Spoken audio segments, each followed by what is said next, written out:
Welcome to the Heart Wide Open Wellness Podcast, where we explore therapy, Kundalini Yoga, and all things holistic wellness. I'm Hannah Zachney, LMFT, International Retreat Leader, and Curious Human. Whether you're tuning into us via social media or any of the major podcast platforms, we're so grateful to have you here. Here's to opening our hearts and exploring life together. Welcome to the Heart Wide Open Wellness Podcast. Today, we have James Maskell, and we have become friends recently-ish. Ironically, through my husband. I think you guys played pickleball together a couple times. Yeah. And his lovely wife, I was introduced to during the holidays. We had a dinner, and we were fortunate enough to sit next to you both, and definitely wanted more. And we've done that. We've made more happen, and I believe there'll be more to come. And before I just say professionally, I just am very inspired by your just infectious optimism and welcoming spirit into the world that you live. You just invite those people in. And thank you for being here and taking the time today. Wonderful. I'm glad to be here. Perfect. So let's let the listeners know a little bit about you. So James is on a mission to flatten the curve of healthcare costs, has spent the past decade innovating at the cross-section of functional medicine and community. To that end, he first created the Functional Forum, the world's largest integrative medicine conference, and his first organization, podcast, and best-selling book of the same name, Evolution of Medicine, prepares health professionals for this new era of personalized participatory medicine. Since then, he has created a number of organizations to scale access to health-focused care. His projects include New Health, affordable alternative to health insurance, Heal Community, virtual groups as a service, and True Neuro, AI-powered decision support for reversing cognitive decline. We will have to talk about that. He also consults startups, healthcare systems, and sovereign nations in their efforts to adapt to non-communicable disease. He is an in-demand speaker, so we're so grateful for your time today. I know you've been on the road, many places I would have loved to have been to. Amazing. Thought leader and impresario, being featured by the World Health Organization, TED-Med, HuffPost Live, and TEDx, as well as lecturing to healthcare audiences internationally. He lives in Northern California with his wife and two beautiful daughters. Thank you. Yeah, it's a lot, but glad to be here. Where do you want to start? Let's start with the cognitive decline. Actually, let's start, how did you get into this field and expertise, and what pulled you here? Why are you staying? Yeah, so I was the weird kid at school that did natural medicine. I didn't realize that it was weird. I remember being at school, age 10 years old, and walking into the nurse's office, and there was a Post-it note on the wall that said, James Maskell, no antibiotics unless you call your mother first. And I was like, first, why is there only one Post-it note, right? Why am I the only one? And why would my mother demand that? And my mother's no medical training, just aware in the world. And, 5 years goes by, and in that phase, you always think your parents are insane. And then 5 years go by, and I'm starting to learning about the downside risk of the overuse of antibiotics and starting to understand the costs of that, and just realizing somehow my mother had a window into the future. And I didn't know where that came from. And it was just, there was a curiosity that was piqued from looking back at that. And then I did health economics at university. I studied it. And I saw that basically in my lifetime, and not just like when I'm 60 and I'm retiring, but right now, like in my 40s, there would be a catastrophic moment with both England and the UK. I grew up in England. I was born in America.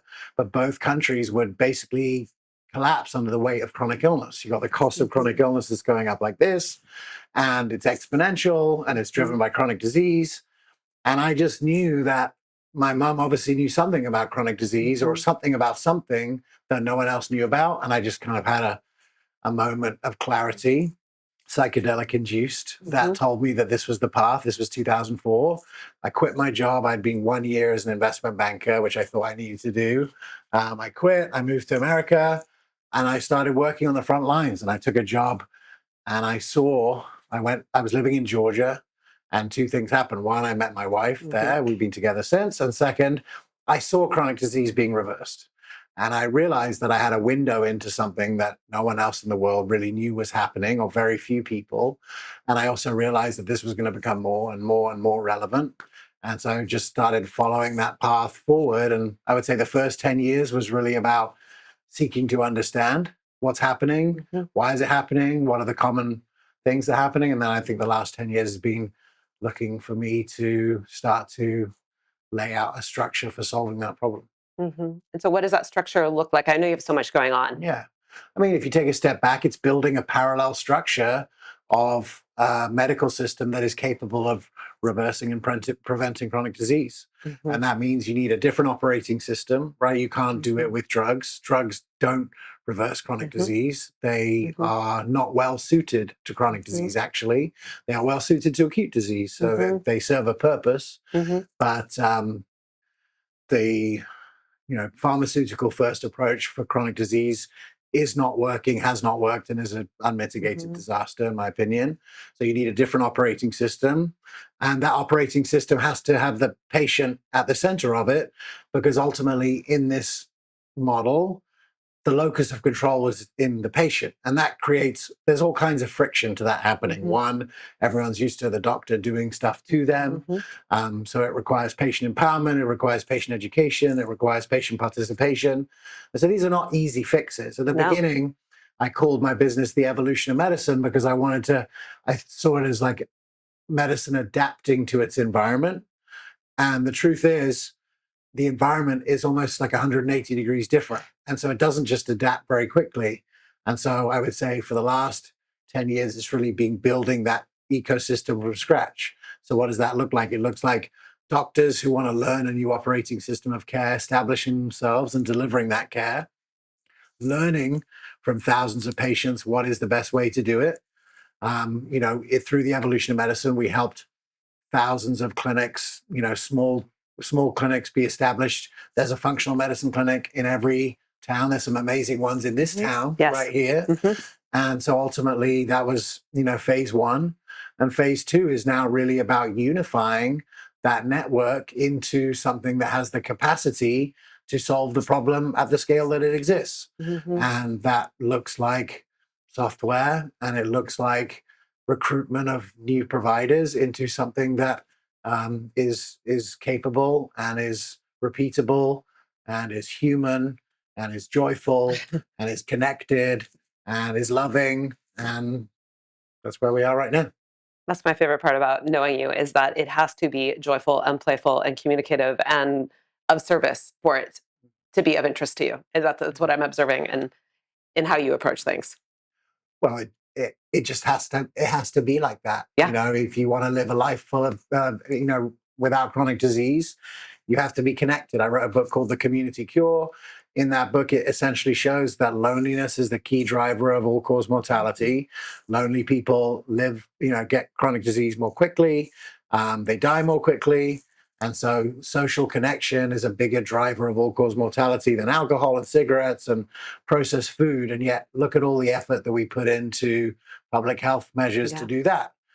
And so, it has to be all those things, because if it's not those things, it's not aspirational.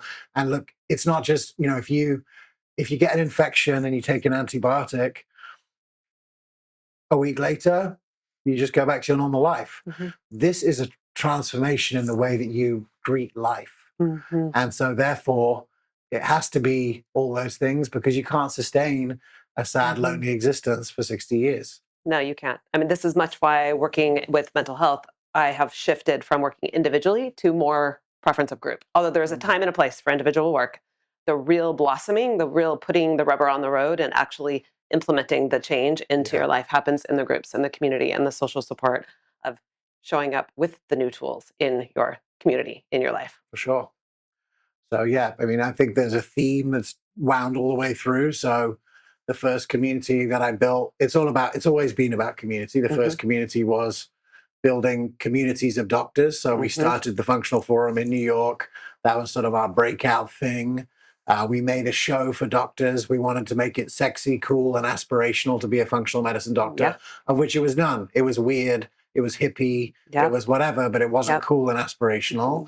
So that was phase one. And we had Daft Punk intro music, and we had, jokes, and it was all live streamed as well. So we had people in Australia, texting me or tweeting me a question that I would ask the guests. So there was some cool elements to it. That was the starting point. Then it was building communities of doctors. So at one point we had 400 communities all around the world of doctors coming together to reinforce. And again, right in this area, one of the reasons why there's so many good functional medicine doctors here is because they needed the positive reinforcement of like, am I crazy? Like I changed this person's diet and their autoimmune disease went away. Is that real? Is that possible? Yes, it's real. I did the same thing with this kid. Like you need that positive reinforcement. Otherwise, the rest of your profession will tell you that you're insane. Yes. Right. And so that, that was the first step. And then, like to your point, I started to recognize that the one-on-one, while valuable and a good V1, it's way too inefficient. It's an inefficient use of resources. And I now wrote a book on groups, have participated in a group. I've been in a men's group for the last 6 years, and I've witnessed that normal people can support normal people in transformation. You just have to have the container be right. Yes. And ultimately, if that's superpowered with therapy or health coaching or other things that feels a lot less like medicine and more like accountability, support, love, connection, otherwise, that's a container that can really transform everyone long term. It's gorgeous. So diving into who you are. So that's a big bite to take because it's a big issue. You identify it, you see it, you have this call. But there's a lot of people that would get very burnt out in the process, or the sense of just how big the scale is to implement the change would take them out. And I know you're passionate enough about it, but what in you keeps you going? I mean, it's pretty fun. Yeah. Like I enjoy my life. Yeah. I have had amazing opportunities to do cool stuff.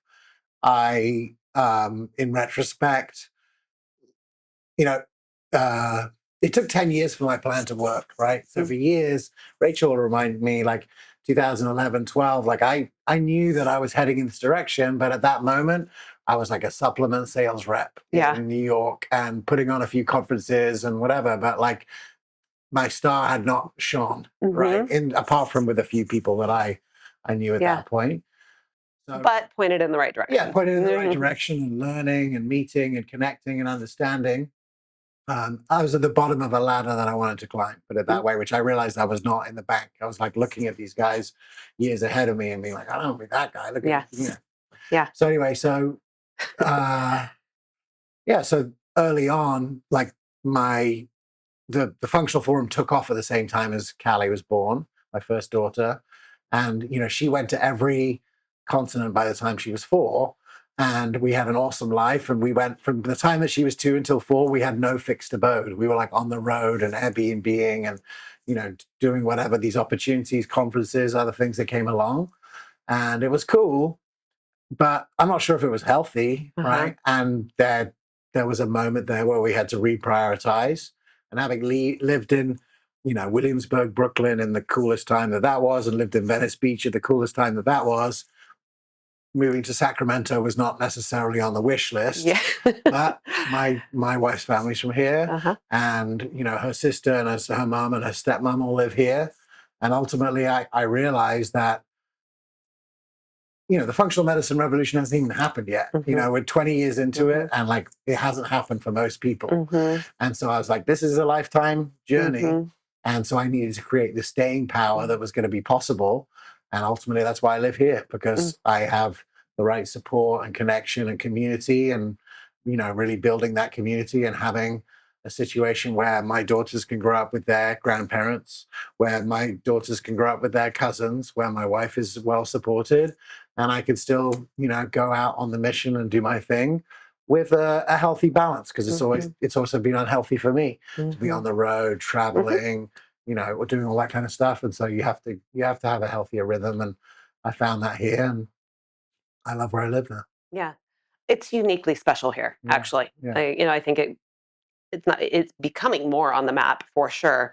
But there is a word on the street with especially the yoga community, which I've been a part of here and other places for so many years, that there's a kind of a saying that, you don't understand the community and of this whole region the way that it is, because, and I don't know exactly why that is, but I also know, many naturopaths, many holistic doctors, many Reiki's practitioners. I mean, there's a huge amount I feel that was here. It's a little bit hippie in in the surrounding foothill towns too, and they have, but there is a support in that, and there is kind of like a subculture of this, wanting to connect with the earth, wanting to listen to your natural biorhythms and to allow yourself to be supported and to have that internal autonomy rather than being fixed from the outside.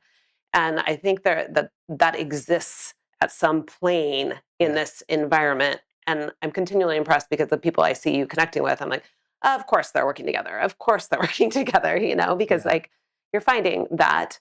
And it also makes me wonder, like, is that your experience? And then how do you, like, what is the buzz or the insight or the passion? I mean, the minute you and I met, we started talking about this stuff and we're like, okay, yeah, we can talk about this. And I'm guessing that kind of happens with, and you're finding those people, right? You're gravitating towards those people. And what is it in the collective of this mindset that is pulsing for you, that you're seeing? Well, look, I think we're at a moment right now where I think many people who have envisioned a transformation that could occur see that this might actually be happening now. If you go back to when I started, really these are the only clinics that were really doing this. I mean, I was there in Georgia and it was a super novelty. We were in like a hick town in Georgia. But if you look at it then, you would see, you know, Ashland, Oregon, and Asheville, North Carolina, and Austin, and like then the major cities would have this, but there was nothing in the South. And it was just like a weird kind of a hippie thing that people were interested in. And what's happened now is that you have 20 years of growth of that, right? So you have 20 years of progress where now it's happened and it's in every town. And then now you have from the other side of the political aisle a push to say, hey, it's not good enough that people in the South live 25 years less than people on the coast. How is that possible? We don't like this. We want something better. And we're going to kick ass and take names until it happens. And so for someone like myself, I've been like, many of the things that are happening right now in the health sphere, I couldn't have even imagined. And things that practitioners have been talking about for ages. Even just this week, it's obvious that infant formula is disgusting, right? You just have to look at it and you're like, I don't know what any of that is. There's no way I'm putting that into my kid. I know it, you know it. Anyone who's ever looked at the label knows it, but the general public doesn't know it. And this week, they're just like, hey, yeah, we're not going to do this anymore. We need to actually look at this. Why aren't we feeding the things that we are in Europe? We had to make our own formula with some hokey recipe. But like ultimately, there's real unity now to not stand for this shit anymore. And I'm excited for that. It is very exciting. Yeah. When I came here, I came off the back of some interesting relationships and started to build relationships. I had come here a few times and now have ended up, really realizing that there's some incredibly gifted people here. There's a clinic up the road that we have mutual friends of, two doctors at Ollie Health who have a 2,000 patient practice with 0 cases of autism. So there's 1 and 2 in the rest of California. So what's happening at that clinic? You want to know? Second, Christine Burke, True Health Center for Precision Medicine. She's my partner in this new venture. She might be the best in the world at reversing cognitive decline. No one even thinks that cognitive decline is possible. You speak to 100 doctors, they'll all tell you this is just a part of aging, Alzheimer's and dementia, this is the way it happens. Well, a small group of doctors using a completely different operating system of medicine have worked out that you can reverse cognitive decline. It's been published in the Journal of Alzheimer's, and there's now a second clinical trial going on right now. And just 2 weeks ago, we looked at the first results that have come from it. And yes, if you take a systems biology, root cause, lifestyle first approach, you can reverse cognitive decline. Alzheimer's and dementia is not a natural part of aging. It's dysfunction that has typically only arrived at the end of life, but now it's happening to 40-year-olds and 50-year-olds and 60-year-olds. And it's an environmental insult and it's an environmental disease and it needs to be treated as such. And so this is the paradigm shift that's occurring from the old to the young and everything in between. And it's all happening right here. It is. And now, how did you and your partner hook up, Dr. Christine Burke? You have a fun story around this, right? Well, yeah, like she, first of all, we were like-minded, right? So I had this thing called the Functional Forum, and it was meetup groups of doctors all over the country. She already had this existing meetup group that Dr. Sharrock and Dr. Long were all in. They would meet once a month and talk. So for years, they would meet, and then when my show started, they started to use my show as the thing that they would watch and talk about, because like the show came out every month for 11 years. So that's how we built. And then in 2015, I came here. We came here for the summer to stay with Rachel's mom, and I did a practice for my TED talk in front of them, and we did a couple of events there. And so we were friendly. And then in 2017, it was the first big conference where they were talking about cognitive decline, and they were all there, and I did this cool party, and we sort of got to know each other a little bit more. And then in 2018, I was like, well, I guess I'm moving to Sacramento, and I know you, and I know you. So we reconnected. In 2020, she became my doctor, 2021. So we started working together with some health things that I need to work on, and she was awesome. And then, December 2023, I find out that my father, who lives in South Africa, which is literally the other part of the world, like if you started digging right here, you would come out in Cape Town. And he had suffered a very acute cognitive decline. So had gone from able to talk to me on WhatsApp to like comatose in bed, not waking up, in a friend's bed in a matter of 2 days. So I went to Christine, who's the best in the world at this, and I'm like, what do you think? And she says, if the cognitive decline happens and it's that rapid, it's always an infection. So look for an infection. And if there's no infection, look to see if what's going on in his house, maybe there's mold in there. And so I go armed with that information. I fly to South Africa and straight away realize, like, one, it's obviously a moldy house. His house is super moldy. My mind is going back to the 3 months since I last see him, which is spring in Cape Town. And it'd been a wet spring and he's not getting out of bed. And so I'm aware that I'm armed with information, but I'm also now realizing that no one else has this information, and everyone else who's there, including palliative care doctors and other doctors, are just like, this is death. Prepare for death. Only son, take care of the death-related things because he's going to pass in the next however long. So I'm just there on a one-way ticket, and they were wrong. He didn't die. He's still here. We moved out of the moldy environment. The light started to turn back on a little bit. 3 months later, he could use WhatsApp. 6 months later, he could read 4 books a week. And it's not a linear path by any means, and there's ups and downs. But we spoke this morning. Yeah. And it's case by case. I mean, you could have a million examples like that, right? Fortunately, that one is so close and dear to you, but there's so many examples like this. It's just a different paradigm, which is that ultimately, is a disease the symptoms, or is it the symptoms that are happening, or is it the physiological processes underneath that are driving the symptoms? And medicine, the first generation of medicine, conventional medicine, was always about treating the symptoms. This new generation is about treating the person and the underlying physiology that degrades over time in the presence of all these environmental exposures. And so it's about understanding what happened. And in my dad's case, living in a moldy environment, not getting out of bed for 3 months, wasted muscle, and an acute cognitive decline, and now on a journey back with living in a healthy environment, but also 87, right? And also the complications of all those kind of things. But again, it comes down to his ability to come back from this is a function of his desire to want to live. And that's Very why much the so. psychosocial elements are super critical. It's not just environmental. It's not just lifestyle. It's like, do I want to be here on this planet? Do I want to put the effort in to do my exercises every day to rebuild my leg muscle? Or am I ready to go? And that's a different conversation. It makes me think that, these specialized areas of care, although they're very useful in certain ways, sometimes when you're looking so under a microscope in this one area, you're missing that holistic picture, right? And so when people have, I was dealing with, I thought this is like probably 15, 20 years ago, but we thought it was an autoimmune something. And I went to a holistic doctor after Western medicine, not necessarily being able to figure out what was going on, and kind of actually dismissed it. So there was nothing going wrong, which I knew intuitively in my body that was not the case. And so after working with a holistic doctor for a couple years, and I definitely improved, I finally just reduced some dietary changes and some just very simple things that gut instinct I knew, and not ironic, affecting my gut, right? That I just shifted, and then I was like, oh my gosh, And so don't tell me, because not only the foggy thinking, my clarity of thought, my circadian rhythm, my ability to sleep, my ability to just enjoy life. I mean, everything was shifted, which that would have, from a different perspective, been treated very, very, very differently, right? And I just feel so grateful. I too, I mean, my mom used to churn her nuts and make peanut butter, growing up, and I was like the kid that went to school with a little bag of cut up bell peppers. Like Yeah. I was fortunate enough to be raised in a kind of a more natural environment where I knew that felt good. So when I would have other foods, or I would be, and I grew up in nature, so I grew up when I would just be in places that were absent of those things, I could feel the difference. So I feel like that was a gift.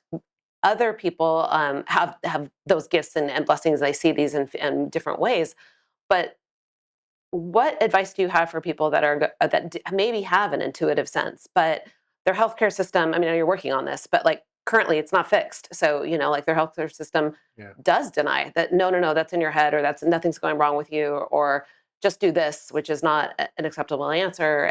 How do you support, educate, or recommend for people that are in those spots? Well, the most elegant answer is the answer that you gave, which is that you knew internally. Hmm. And developing that muscle is like, that's the like end goal. Yeah. That everyone would have that muscle developed enough to know and just be able to do it. Yeah. Ultimately, we're nowhere near that, right? We have the complete divorce from yourself and understanding yourself. You don't know, the doctor knows. You don't know, the lab test knows. You don't know, this other thing knows.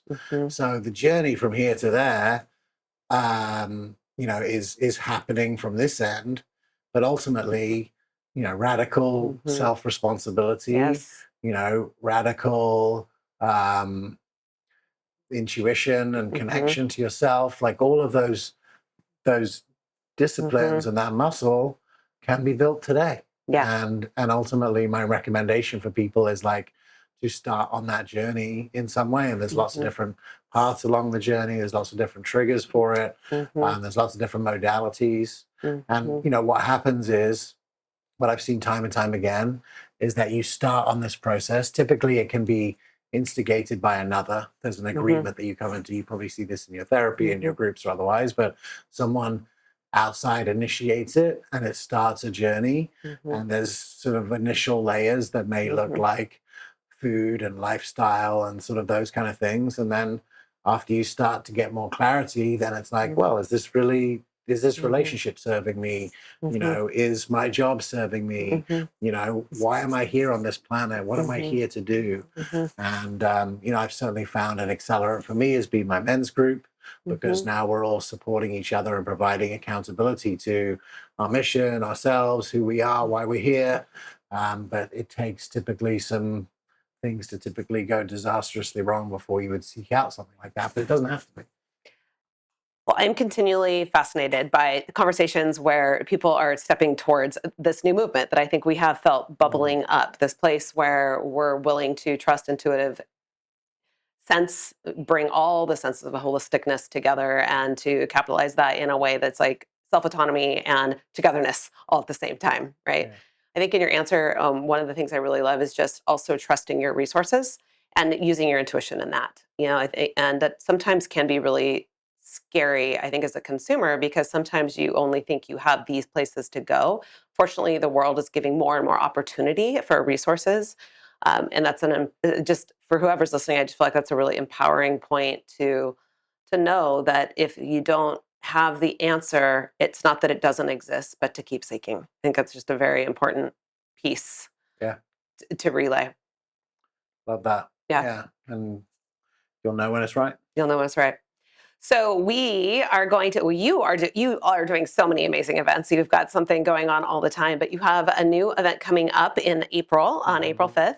And I am so very, very, very honored to come and be a part of it. So could you explain a little bit about this?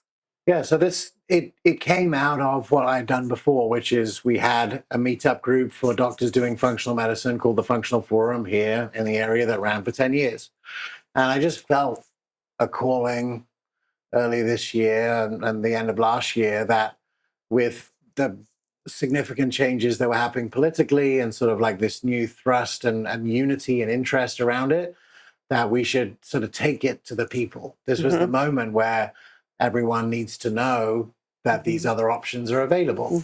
And so I also have lived in El Dorado County, California for the last 4 years, and I've started to realize like there's a lot of cool stuff happening here. Yeah. Like we have this amazing CSA box that for 6 months delivers organic produce to our house that is richer and more delicious and more delicate than anything I've ever experienced. So that's here. We have these amazing functional medicine doctors and practitioners and healing centers that are doing amazing work, some of which I already mentioned. And then, yeah, I've also just come across very interesting people in my travels. There's a guy called Eldred Jackson who I met who 25 years ago was serving 25 to life in Folsom Prison, and today solves gang violence and has a 0% recidivism rate for the people that join the groups that they set up, these men's groups in prison. Wow. And, these are all wonderful people that I met. And I was like, let's put together an example of what a county could do to showcase to their population the pathway towards health. And that vision came to me in October. I set the date in April because there's a moment in April where you can plant things in the ground and they grow. Yes. Right. And anyone can do it. Yeah. And magically, this delicious food just comes out of the ground if you do something in April. So I was like, April's the time we're going to do it. And we've got an amazing lineup of speakers. So in the morning, there's a kids track and an adults track. It's going to be at the Oak Ridge High School. In the morning, the adults, we have panels and keynotes, some of the people that I've mentioned there. And then in the afternoon, hands-on workshops so that you can choose your own adventure. And actually, if you want to learn how to plant a garden, you can do that. If you've never tried acupuncture, you can do that. Just an opportunity for people to participate.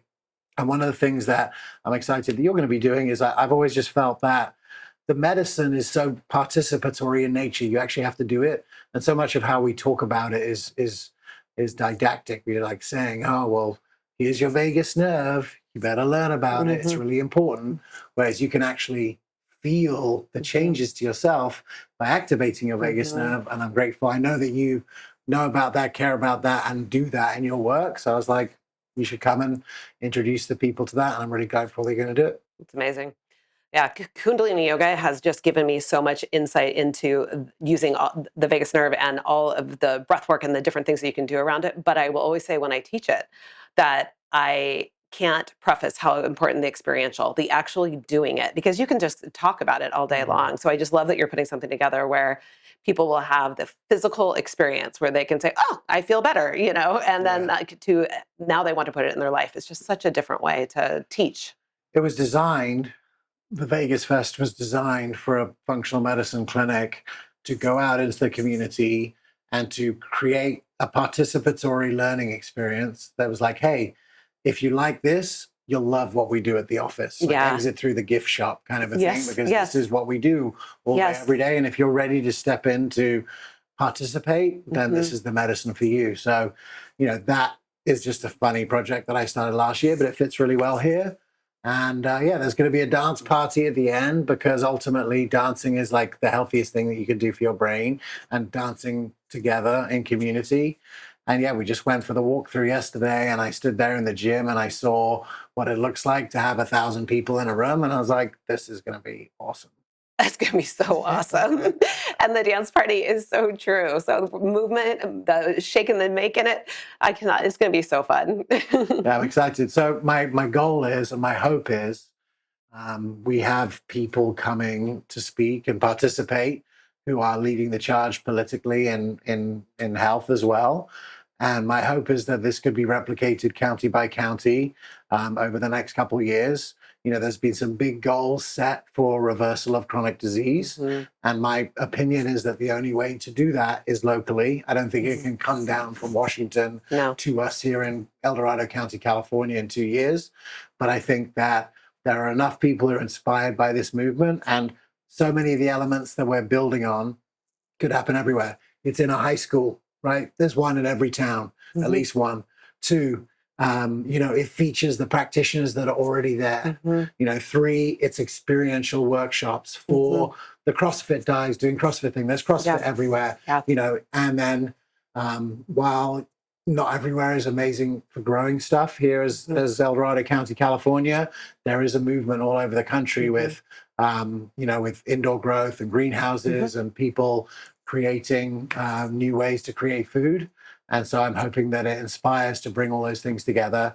And particularly here in California, one of the things I'm excited about is at the center of it, and the kids track is going to be this, education project that I've been involved in for 4 years. I think it's very difficult to raise a healthy child in California. I think you have to resist a lot of poison, social poison, societal poison, actual fucking poison, right? And so we've been in a position to, rebuild an educational structure for my daughters that resists that. And, when you step onto that campus and you feel that, I think a lot of people have just felt like there's something missing from their lives and their own child's lives, that they don't have access to that. They're in the iPad, they're in this other world, they're not connecting to themselves, their spirit, who they are and who they're meant to be. And so I want to put that energy out too, because that project is at a point where it could help a lot more kids. I have a feeling a lot of people will have hope after coming to this experience, because I think being surrounded by all the different energy and the collective agreement that there is a different way. But even if just one thing lands for people while they're there, like, oh, I'm going to try acupuncture. Oh, I'm going to change this diet this way. I'm going to do this one breath work. It does not, it can be very overwhelming to think I have to change every single thing in my life, but you'll have everything exposed to you, but you can just choose and take away what you really need to do. And it speaks to two things. One, what I said earlier is that it's typically just one catalyst moment. Yeah. So hopefully it can be that. But also, the hospital is sponsoring it. And I think this has never happened before, but it turns out that did shock me a little bit. It turns out that I go to CrossFit and the other woman there is the CEO of the hospital. I didn't know. Of course. And then when I found out, I just was like, hey, this is what we're doing. It's probably a little bit hippier than the health fairs you've done before, but I think it's going to really work. And they were all in. And I think that speaks to the unity that I started with. I think there is a unity. I think people realize that health doesn't happen in the hospital. It happens in the home, it happens in the community, it happens in the school. And ultimately, it's on us to really change that. It is. And hopefully we just step forward towards that. So people that are interested, who can come? How do they come? We'll put everything in the show notes, but who's this available to? It's open to everyone. You can have, kids. We have a kids track in the morning. Our education partners are facilitating that. We'll have movement and art and yoga and cool stuff like that. There's, the content for the adults is inside, and then the afternoon families coming together and doing the workshops.